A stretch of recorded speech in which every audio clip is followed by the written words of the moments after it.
Hello viewers, நம்ம இன்றைக்கி என்ன சமைக்க போகிறோம்னு பார்த்தீங்கன்னாக்கா ஸ்பைசி கேபேஜ் தை கறி பண்ண போகிறோம்.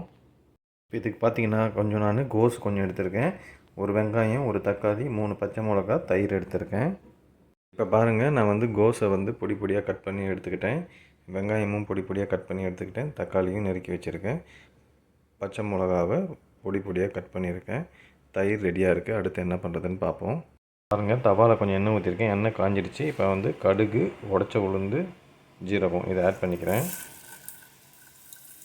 இது நல்லா பொரிஞ்சிடுச்சு. இப்போ நான் வெங்காயத்தை போட்டு நல்லா வதக்கிக்கிறேன்.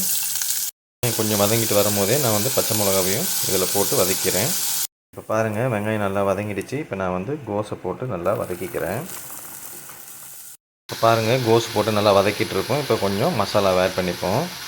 பாருங்கள், உப்பு, குழம்பு மிளகாத்தூள், மஞ்சத்தூள், காஷ்மீரி மிளகாத்தூள் ஆட் பண்ணியிருக்கேன். பாருங்கள், கோஸ் நல்லா வதங்கிட்டே வருது. இந்த சமயத்தில் நான் தக்காளியை போட்டுக்கிறேன். இப்போ பாருங்கள், தக்காளியும் நல்லா வெந்து வதங்கிடுச்சு, கோஸும் நல்லா வெந்து வதங்கிடுச்சு.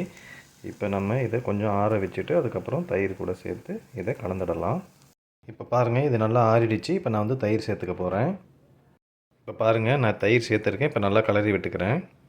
இப்போ பாருங்கள், தயிர் போட்டு நல்லா கலந்து விட்டுட்டேன். நான் ஸ்பைசி கேபேஜ் தை மசாலா ரெடி ஆகிடுச்சு. நீங்களும் இதே மாதிரி ஸ்பைசி கேபேஜ் தை மசாலா பண்ணி பார்த்துட்டு எப்படி இருந்துச்சுன்ட்டு கமெண்ட் பண்ணுங்கள். இந்த வீடியோ உங்களுக்கு பிடிச்சிருந்தால் லைக் பண்ணுங்கள், ஷேர் பண்ணுங்கள், என்னோடய சேனலை சப்ஸ்கிரைப் பண்ணுங்கள். தேங்க்யூ ஃபார் வாட்சிங்.